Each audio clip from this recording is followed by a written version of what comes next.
Jadi ini adalah suatu teknik operasi untuk menggapai suatu tempat di dalam otak yang sangat dalam.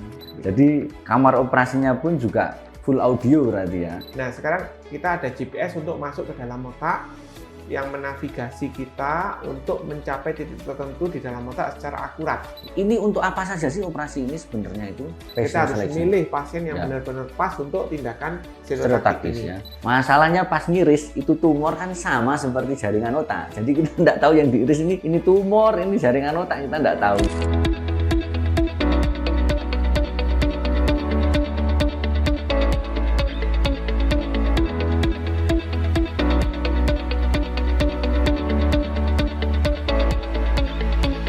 Halo Sobat Sehat Sutomo, berjumpa lagi kita di podcast kanal informasi dan edukasi Sutomo. Gelombang suara kami akan meningkatkan kesehatanmu. Luar biasa ya. Pada kesempatan kali ini saya, Dr. Heri Subianto, spesialis bedah saraf, konsultan neurofungsional akan menjadi host untuk podcast kali ini dengan tema ketahui lebih dalam tentang operasi stereotaktik. Kalau suara itu sound ada yang mono, ada yang stereo, ternyata operasi juga ada yang stereotaktik. Nah, apakah ini sama seperti kualitas sound yang stereo dan mono? Kita akan kupas lebih dalam itu. Apa itu stereotaktik? Bersama kita sudah hadir narasumber kita yang tentunya tidak asing lagi ya, sering numpang kesana kemari di medsos, di televisi nasional, surat kabar dan lain sebagainya. Kita sambut dulu ya narasumber kita. Perkenalkan, nggak usah perkenalan lagi kali yang sudah kenal ini. Dokter spesialis bedah saraf, Dr. Ahmad Fahmi, spesialis bedah saraf, FINPS IFAANS. Halo Dr. Fahmi. Halo Dr. Heri. Ya, assalamualaikum. Waalaikumsalam warahmatullahi wabarakatuh. Gimana kabarnya? Baik, alhamdulillah. Sehat. Sehat, semangat. Harus semangat pagi ya. Semangat terus ya. Semangat terus pokoknya. Mungkin ingin menyapa sobat Sehat Sutomo ini. Ya, Fahmi, silakan. Selamat pagi ya. Assalamualaikum warahmatullahi wabarakatuh. Sobat Sehat Sutomo. Ya, ketemu lagi bersama kami ya. Jadi kita sekarang ini akan bahas tentang ini ya, stereotaksis ya. Betul. Dr. Heri, ini yang sudah layanan yang sudah kita lakukan di Sutomo, sudah beberapa waktu ini sudah kita lakukan dan sudah banyak pasien yang mendapatkan manfaat untuk alat tersebut itu, seperti itu. Ya. Jadi sebagaimana diketahui bahwa operasi stereotaktik ini merupakan operasi yang sebenarnya cukup rumit ya, Dr. Fahmi ya. Tetapi merupakan suatu kebanggaan bagi Rumah Sakit Dr. Sutomo karena saat ini kita punya kemampuan dan punya fasilitas untuk itu ya, Dr. Iya, Fahmi. sudah punya kita. Ya. Nah, sebenarnya operasi stereotaktik itu apa sih, Dr. Fahmi? Apa harus pakai taktik khusus gitu atau kalau suara itu kan ada stereo, ada mono. Ini lebih nyaman karena pasiennya pakai suara-suara yang stereo. Apa kayak itu atau gimana itu operasi stereotaktik itu? Ya, terima kasih Dr. Heri. Jadi memang operasi stereotaktik ini ya. Jadi ini adalah suatu teknik operasi untuk menggapai suatu tempat di dalam otak yang sangat dalam dan yang memerlukan akurasi dan presisi yang sangat tinggi. Jadi ibaratnya itu GPS. Jadi kalau misalnya kita di tubuh itu, di mobil itu ada GPS ya, di Google itu ada GPS gitu ya, seperti itu. Nah sekarang kita ada GPS untuk masuk ke dalam otak yang menavigasi kita untuk mencapai titik tertentu di dalam otak secara akurat. Dan akurasinya itu kurang dari 1 mm. Jadi sangat akurat sekali ya, sangat akurat sekali.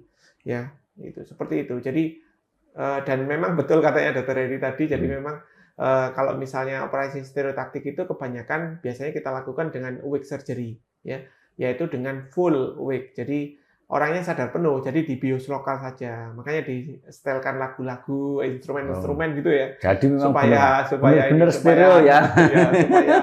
supaya santai orangnya pasiennya. Gitu. Jadi kamar operasinya pun juga full audio berarti ya. Iya, biasanya biar enggak takut. Iya, pasiennya biasanya biar tenang gitu kan. Ini bangun kan itu kan di bios lokal kan pasiennya. Nah, itu stereotaktik. Jadi itu ada alat gitu Dr. Heri. Ada alat yang dipasangkan di kepala Terus selanjutnya kita akan lakukan MRI sebelumnya ya, di MRI dulu sebelumnya. Terus selanjutnya setelah di MRI dipasang alat itu frame stereotaktik, setelah itu di CT scan. Hasil dari MRI dan CT scan tadi akan diolah oleh komputer khusus. Yang itu kalau misalnya kita seorang dokter menentukan titiknya di mana, maka komputer tadi akan mengolah koordinat X, Y, Z-nya secara 3 dimensi itu di mana gitu, seperti itu. Dan biasanya stereotaktik ini kan gini ya, apa namanya, kalau misalnya pasien ini namanya dengan pasien operasi kepala itu ya, itu kan biasanya kan dibuka lebar gitu ya. Tapi kalau stereotaktik ini kan yang biasa kita lakukan kan ini ya, apa namanya, hanya bukanya kecil ya. Bukanya kecil kan ya, bukan kecil, cuma 1,4 cm. Jadi kecil sekali. Itu pun tidak digundul gitu. Ya. Kalau minta gundul boleh. Apa? Minta gundul boleh. Itu atas apa namanya, atas request. Jadi memang untuk operasi ini perlu teknologi ya, Dr. Fahmi. Jadi enggak langsung, wah saya mau operasi misalkan masuk kamar operasi enggak bisa. Ada persiapannya berarti ya. Ada persiapan-persiapan yang harus dikerjakan sebelum operasi ini. Tadi disebutkan ada CT scan dulu, ada MRI dulu ya, diolah di program komputer, baru kemudian setelah itu diketahui titiknya, dan yang luar biasa itu ternyata akurasinya bisa di bawah 1 mili ya. Di bawah 1 mili. Nah, pertanyaan berikutnya, kita sudah tahu ini adalah operasi stereotaksis itu seperti itu. Ini untuk apa saja sih operasi ini sebenarnya itu? Operasi stereotaksis itu bisa untuk apa saja sebenarnya, Dr. Fahmi? Ya, operasi stereotaksis ini ya, jadi memang fungsinya banyak. Jadi bukan hanya selama ini kan kita mengerjakan kebanyakan adalah pasien untuk Parkinson gitu ya, Dr. ya. Nah, Sobat Sehat, jadi untuk pasien untuk stereotaktik ini itu manfaatnya yaitu untuk menuju ke titik otak yang dalam yang memerlukan akurasi dan presisi yang tinggi. GPS berarti ya, jadi GPS berarti ya. Ya, seperti GPS. GPS tapi yang akurat tuh ya. Akurat sekali ya, tidak kesasar ya. Kira-kira bisa masuk jalan sempit enggak ini? Nanti takutnya masuk jalan kecil. Ya, meskipun jalan sempit kita bisa pas. Bisa ya, bisa pas ya. Nah, betul. Ya. Jadi tujuan... kan ada pembuluh darah, soalnya itu kan ada pembuluh darah, ada saraf, kan harus hati-hati kan ya, enggak bisa. Betul. Jadi salah-salah nanti kena nusuk pembuluh darah kan. Untuk menghindari tadi pembuluh darahnya bisa dihindari dengan program tadi. Nah, stereotaktik itu berfungsi untuk satu, menanam sesuatu di dalam otak. Jadi kita kalau ingin menanam sesuatu di dalam otak gitu ya. Misalnya kalau kita tahu ada pasien dengan hidrosefalus misalnya, kita mau masang VP shunt selang itu bisa akurat. Jadi kemungkinan melesetnya sangat kecil. Itu yang pertama. Terus yang kedua, mengambil sesuatu dari dalam otak. Ya, misalnya biopsi, ada tumor yang sangat dalam sekali, itu biopsi. Ya. Dan bisa menghindari pilihan jalur-jalur yang khusus aman, kira-kira kita enggak kena pembuluh darah, ya, enggak kena serabut gelondongan saraf, itu bisa ya, dihindari dari situ kelihatan. Karena kan kita tahu ya bahwa kan bedah saraf ya, jadi kita tahu bahwa 1 mili kan berpengaruh ya pada kalau otak itu. Jadi benar-benar harus akurat sekali, harus akurat dan precise. Nah, tadi ada tambahan lagi, untuk menaruh sesuatu itu kita sering lakukan yang kita biasa lakukan yaitu pemasangan DBS, Deep Brain Stimulation, untuk pasien-pasien Parkinson. Ujungnya ya, elektrodnya, kabelnya itu ya di dalam otak. Ya, DBS itu kan ini ya, apa namanya, pemirsa, jadi DBS itu adalah suatu alat untuk mengendalikan gerakan, ya, mengontrol gerakan supaya pada pasien dengan gangguan gerakan itu gerakannya lebih bagus.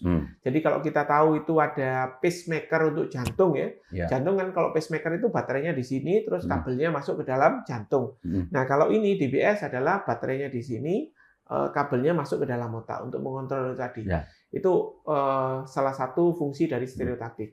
Fungsi stereotaktik yang lain adalah membuat lesi di dalam otak. Di dalam otak. Lesi itu apa itu? Lesi itu kalau ada sesuatu yang hiperaktif di situ ya di dalam otak itu dilakukan lesioning, dipanasin ujungnya supaya dia tidak hiperaktif lagi gitu, seperti berarti itu. Kayak dibakar itu ya, kayak dibakar gitu ya. Orang bilang disoder kadang-kadang. Soalnya kalau saya tahunya lesi itu minuman dingin yang menyegarkan. Di India itu terkenal. Di India. Menyegarkan sekali. Jadi tadi sudah dipaparkan Dr. Fahmi ya, ada 3 kurang lebih ya. 1 itu untuk menuju ke area tempat tertentu di otak, secara presisi menanam sesuatu. 2 mengambil sesuatu, bisa darah, bisa tumor ya. Sama membuat Nah, lesi. 3 membuat lesi. Berarti fungsinya banyak fungsinya. Banyak. Cuma memang kan di Sutomo ini kan kita ada center untuk Parkinson dan gangguan gerakan ya. Jadi lebih banyak yang kita lakukan di sini adalah untuk pasien-pasien dengan Parkinson disease, dystonia, tremor ya. Terus bisa dilakukan juga pada pasien dengan Tourette ya, Tourette syndrome. Nah, seperti itu. Bahkan kemarin kita kerjakan untuk epilepsi ya. Dokter Heri kita melakukan operasi pertama epilepsi. Nah, ini Dokter Heri pertama kali di Indonesia kemarin teman itu. Selamat Dokter Heri. Ya, kelainannya itu kan di tengah-tengah otak, di area hipotalamus namanya. Selama ini kalau operasi itu kan harus dibelah otaknya, terus di endoskopi masuk ke dalam, diintip, baru kemudian diiris. Nah, masalahnya pas ngiris itu tumor kan sama seperti jaringan otak. Jadi kita tidak tahu yang diiris ini tumor, ini jaringan otak, kita tidak tahu. Makanya kalau dengan alat ini cukup diprogram di planning ya Dokter Fahmi. Terus kemudian kita tinggal tentukan berapa titik yang akan dibakar untuk didiskoneksi karena tujuannya memang harus dipisahkan ya. Dan semuanya bisa dikerjakan dengan aman. Di situ ada pembuluh darah besar, ada saraf besar untuk mata penglihatan juga semuanya aman itu. Itu luar biasa memang dengan alat ini ya. Jadi fungsinya banyak. Jadi dan bukaannya kecil, bukan keyhole lagi. Kalau sekarang kan kadang-kadang ada keyhole ya. Ini lebih kecil ya, lebih kecil sekali, sekali. Pertanyaannya ini, sekarang apakah operasi stereotaksis ini bisa cocok untuk semua kasus bedah saraf? Misalnya ada tumor, misalnya ada pasien dengan tumor yang besar. Terus dia bilang, saya mau stereotaksis saja, boleh enggak? Ya, gini ya, jadi Sobat Sehat, jadi untuk stereotaktik ini memang yang paling penting adalah patient selection. Mana yang bisa dilakukan dengan alat stereotaktik ini, mana yang tidak. Jadi tidak semuanya, misalnya ada pasien dengan tumor yang sangat besar, yang itu indikasi untuk diambil, ya lebih baik diambil.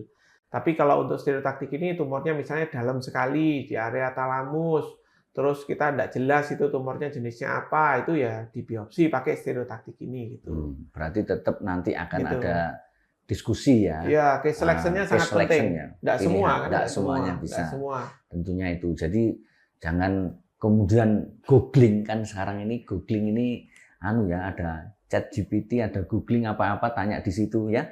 Terus kemudian wah, berbekal Mbah Google, saya mau datang ke dokter, saya mau ini aja, enggak bisa ya, tentunya harus tetap harus dipilah oleh dokter dan disesuaikan ekspektasi pasien dengan apa yang bisa dilakukan oleh dokternya ya. Nah, tadi kan sebenarnya berarti prosedurnya itu cukup rumit ya, Dokter Fahmi ya. Kita Sobat Sehat pasti bisa membayangkan ya, karena ini begitu detailnya untuk bisa mencapai itu tentunya persiapannya tidak bisa dalam waktu singkat ya untuk melakukan operasi itu. Apa saja persiapannya sebelum kita menentukan, ini misalkan katakanlah pasien Parkinson lah ya. Pasien Parkinson akan dilakukan operasi stereotaksis untuk lesioning. Itu persiapannya itu seperti apa, Dokter Fahmi?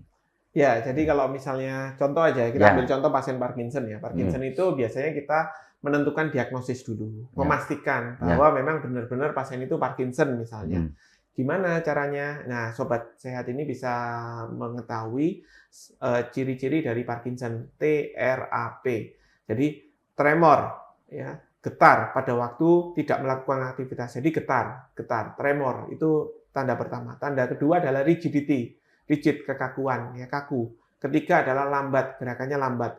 Keempat adalah postural imbalance. Jadi kita singkat TRAP, ya, TRAP. Kalau ada tanda-tanda ini, terus selanjutnya kita tes dengan L-Dopa, nanti biasanya teman-teman neurologi akan mengetes dengan obat-obat L-Dopa. Kalau responnya positif dan itu sudah berlangsung dengan lama, misalnya 3 tahun atau 5 tahun, maka ini kemungkinan besar memang idiopatik Parkinson. Nah, itu yang pertama sekali, yaitu patient selection. Kita harus memilih pasien yang benar-benar pas untuk tindakan stereotaktik ini. Ya. Nah, kalau memang kita sudah pas tahu, ini pasien ini bagus untuk dilakukan tindakan stereotaksis, baru dilakukan namanya MRI, ya MRI stereotaksis, ya MRI meskipun sebelumnya mestinya dilakukan MRI juga untuk mendiagnosa, siapa tahu ini kemungkinan penyebab yang lain, Parkinson yang lain, Parkinson kan macam-macam. Ya. Nah, di MRI dulu, di MRI dengan sequence stereotaktik, jadi MRI-nya Khusus ya, irisan tipis. sekuennya khusus. Betul, sama dengan kalau epilepsi itu kan Ya, tipis juga ya, khusus, Dr. Heri betul. ngerjakan epilepsi Jadi kan gitu. enggak bisa memang MRI biasa, misalnya, waduh dok saya sudah di MRI kemarin di luar,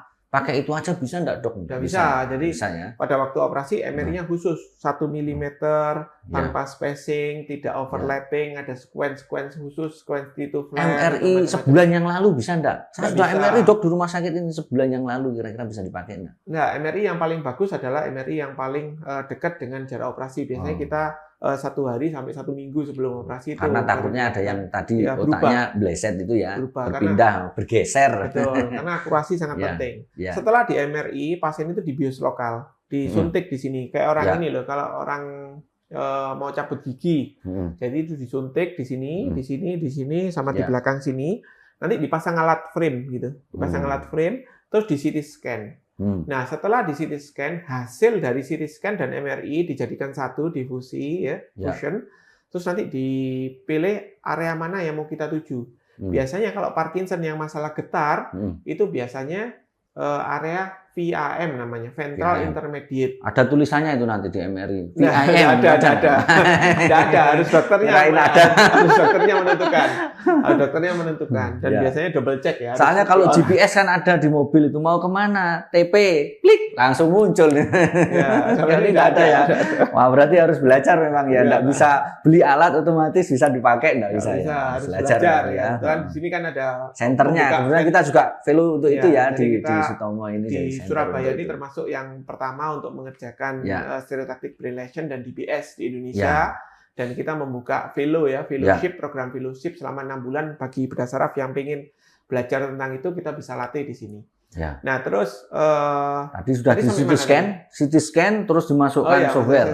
Masukkan software. Setelah itu, nah software menentukan titiknya di mana mau kita tuju, apakah VAM atau misalnya STN subthalamic nucleus atau globus pallidus internus gitu. Jadi titik-titiknya itu di mana, menyesuaikan dengan kondisi pasiennya. Setelah itu baru pasien dibawa ke ruang operasi, ditidurkan di situ, tapi tidak tidur, jadi cuma terlentang saja dan dibius lokal ya, dibius lokal. Nah, selanjutnya saat dioperasi dibuka kecil di kepala, tidak digundul ya, tidak digundul, biasanya dibuka kecil, kecuali request tadi. Itu yang susah itu yang jahit nanti kalau tidak digundul. Terus? Ya, oke. Terus selanjutnya setelah itu setelah dibuka kecil, nah kita masukkan alat kecil, jadi lebih kecil dari isi pulpen. Ya, jadi lebih kecil dari pulpen merek apa ini? Ya, pokoknya pulpen yang lama-lama lah. Ya, isi pulpen yang kecil. Jadi itu lebih kecil. Jadi diameternya kurang lebih 1,1 mili yang biasa kita pakai. 1,1 mili ya. Jadi kecil sekali. Betul. Nah, terus kita evaluasi kondisi klinisnya pada saat operasi ya. Jadi pasien itu biasanya pada saat operasi disuruh ngangkat tangan, terus dicek getarnya atau tidak. Biasanya teman-teman neurologi akan mengecek, getarnya sudah membaik, kekakuannya sudah membaik, kan pasien Parkinson kaku kan ya tadi ya. Kaku. Nah, kekakuannya setelah dilakukan itu langsung kelihatan saat operasi. Terus kadang-kadang beberapa waktu yang lalu juga kita lakukan pasien ini ya kesulitan main gitar karena hobinya gitar ya. Boleh bawa gitar juga boleh ya. Bawa gitar. Jadi operasi gitar. Saat itu pakai gitar. Ya. Jadi kalau pasiennya kesulitan naik sepeda itu boleh bawa sepeda nggak ini? Sulit, nggak bisa. Yang jelas aktivitas, misalnya main musik, ada yang namanya pasien dengan musician dystonia ya. Musician dystonia itu main kesulitan megang drum atau misalnya suling juga pernah. Suling ya. Terus selanjutnya pasien yang sulit untuk menggunting ya, bawa gunting ngetes. Jadi kondisi yang dialami kesulitan pasien pada saat sakit itu kita aplikasikan saat operasi. Jadi kelihatan perubahannya, sudah berubah atau belum. Kalau sudah berubah berarti kita lokasinya pas betul. Berarti langsung di meja operasi. Betul, efek langsung terjadi di meja operasi. Kalau getarnya berhenti. Kalau seperti ini kan biasanya kalau orang itu kalau minum dulu berarti kita. Akan getar gitu ya. Minum dulu. Dari tadi belum minum dulu. Bismillah. Air bener kan ini ya. Jadi getar. Kalau ini nggak bisa gini akan tumpah dia. Nah, terus kalau setelah dioperasi langsung bagus hasilnya. Jadi nggak getar lagi, tapi langsung bagus ya. Nulis, kadang-kadang suruh nulis pasiennya pada saat operasi. Jadi full awake surgery. Full bener-bener bios lokal. Jadi bios lokal. Makanya kenapa sampai usia yang paling sepuh yang kita lakukan itu usia 81. 81. Sampai sekarang 81. Nah, setelah itu selain kita menilai efek klinisnya, jadi kan getarnya sudah hilang, dia bisa nulis dengan bagus. Kalau main piano juga bisa main piano dengan bagus. Pianonya dibawa ke ini, dibawa ke keyboard ya, dibawa ke ruang operasi ya, atau main gitar dibawa ke ruang operasi. Nah, selain itu adalah kita menilai efek samping, yaitu makanya kenapa dengan awake surgery ini lebih aman, karena kita melihat pada waktu kita stimulasi ada efek negatif yang muncul atau tidak. Kalau ada efek negatif yang muncul, berarti kita harus pindah dari titik itu ke titik yang lain. Berarti tidak langsung dirusak atau dipanaskan titiknya ya, dokter. Distimulasi dulu. Distimulasi dites dulu, ya, istilahnya dites kan dulu. dites dulu Betul. ya. Dites dulu, terus kalau bagus baru di lesioning, baru getarnya permanen hilang.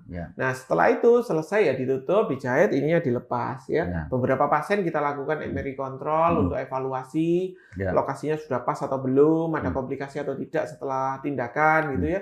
Itu seperti itu kalau untuk Parkinson. Tapi kalau untuk yang tumor misalkan, kalau tumor ya tinggal diambil, dimasukkan alat seperti tadi, dimasukkan alat, diambil sedikit sampel tumornya, kita biasanya koordinasi sama dokter bagian patologi anatomi di rumah sakit Dr. Sutomo ini untuk menilai apa jenisnya. Jadi saat operasi kita tahu apakah yang kita ambil itu pas atau tidak. Ya.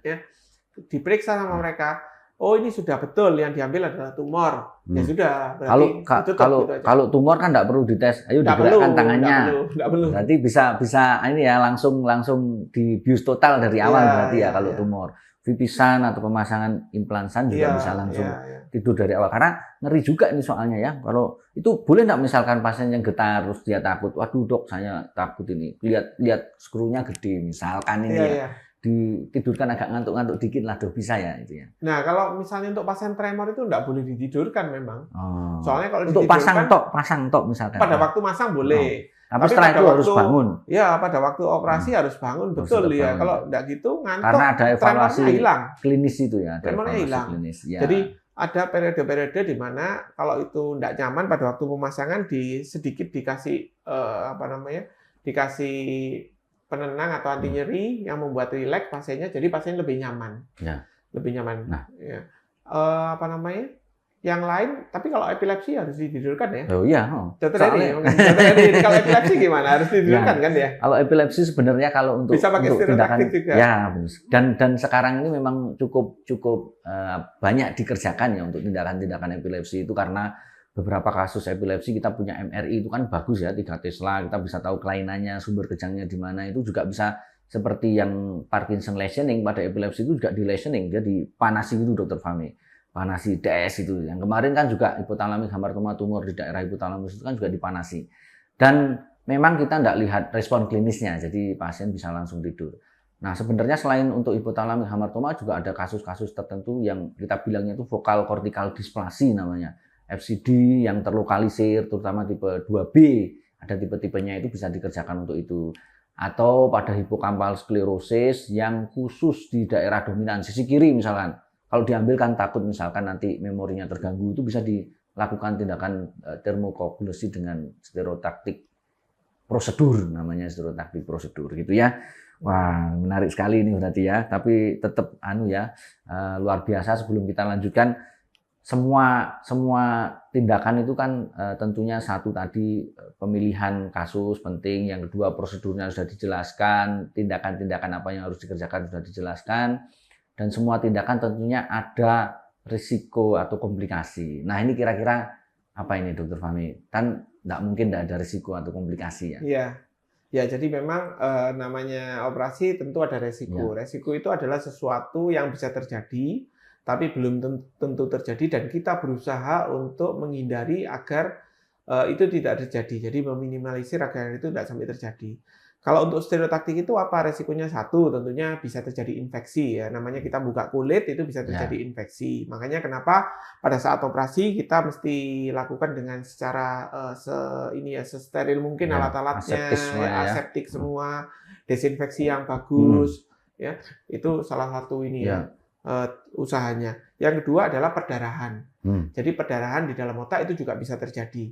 Nah, salah satu usahanya gimana? Makanya kenapa kita pakai alat stereotaktik. Dengan alat stereotaktik ini ya, sobat sehat, jadi kita bisa melihat pembuluh darah mana aja yang ada di otak sehingga Bisa kita dihindari. Jadi jarum tadi tidak menusuk pembuluh darah tadi ya, karena akurasi stereotaktik ini kurang dari 1 mili. Jadi bisa dihindari itu tadi.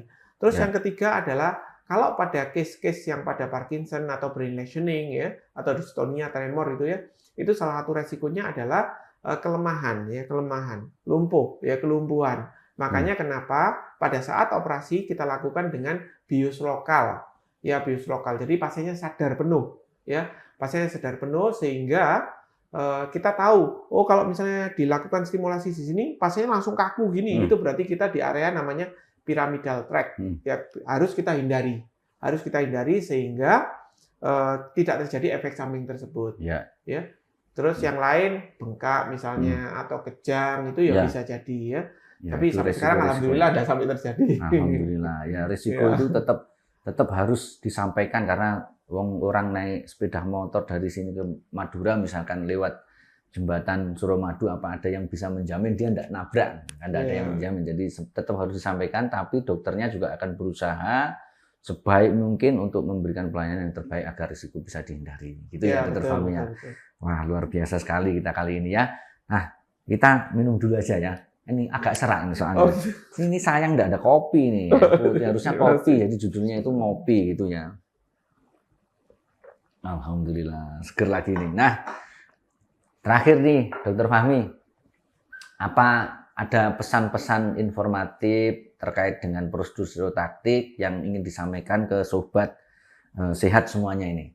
Ya, sobat sehat. Jadi memang teknologi itu selain ilmu yang dimiliki seorang dokter, teknologi itu juga cukup membantu kita melakukan treatment terhadap pasien. Dan alhamdulillah kita di Sutomo disupport dengan alat-alat yang cukup baik, yang sangat baik. Ada stereotaktik, ada MRI yang baik, ya 3 Tesla dan lain sebagainya. Dan tim yang cukup membantu ya. Kita biasanya operasi sama-sama sama Dokter Heri.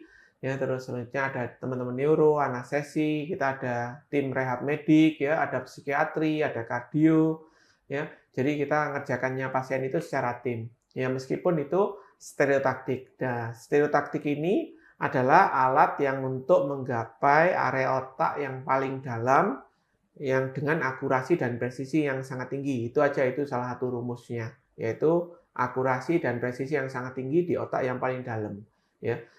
Case-case yang bisa dilakukan adalah untuk Parkinson dan movement disorder, terus selanjutnya dystonia tadi ya, dystonia tremor ya, terus epilepsi tadi ya Dokter Heri, terus selanjutnya ada untuk mengambil sampel tumor ya, terus untuk memasang sesuatu sehingga tidak meleset, masang vipisan itu meskipun itu selang yang biasa kita lakukan itu dengan alat stereotaktik lebih akurat, jadi kemungkinan untuk revisinya sangat kecil.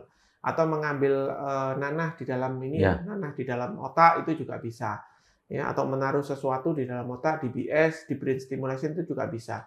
Jadi dan ini teknologi ini dilakukan dengan kebanyakan full awake surgery, jadi dengan bius lokal. Dan insisinya sangat kecil sekali. Jadi bahkan tidak sampai menggundul rambutnya ya, dibuka kecil. Terus selanjutnya dilakukan tindakan dengan full awake surgery gitu. Dan kita bisa menilai apakah hasilnya itu kelihatan pada saat operasi atau ada sesuatu atau tidak, efek samping itu bisa muncul atau tidak. Jadi relatif aman. Jadi dengan stereotaktik kita bisa menggapai area di dalam otak dengan akurasi dan presisi yang sangat tinggi dengan tingkat keamanan yang sangat tinggi ya, dan tingkat komplikasi atau efek samping yang sangat kecil. Ya, mungkin itu. Semoga bermanfaat ini, insya Allah. Ya. Ini saya suka nih. Jadi kita punya rumus nih. Akurasi, presisi, stereotaktik. Ya, nah, 3 kata ini ya. Akurasi, presisi, stereotaktik. Stereotaktik sudah lebih dari minimal invasif itu. Lebih kecil. Bahkan wong dibur 1 mili aja bisa. Kemarin kan kita ngebur nggak pakai bur 1,4, cuman bur kecil aja bisa masuk ya. Jadi rumusnya akurasi, presisi, stereotaktik ya. Ini suka sekali ini, harus jadi semboyannya stereotaktik nih, akurasi, presisi, stereotaktik. Baik, Dokter Fahmi, terima kasih sudah bersama kita semua. Kurang lebih berapa menit ini tadi ya? Setengah jam mungkin ya. Setengah jam lebih, mudah-mudahan bermanfaat semuanya dan jadi tambahan informasi buat sobat sehat Sutomo semuanya ya. Sebelum kita tutup, saya ingin menyampaikan bahwa bersama Rumah Sakit Dr. Sutomo, masyarakat sehat dan menyehatkan. Jangan lupa tetap pantau terus podcast Sutomo. Terima kasih semuanya. Assalamualaikum warahmatullahi wabarakatuh. Waalaikumsalam warahmatullahi wabarakatuh. Terima kasih.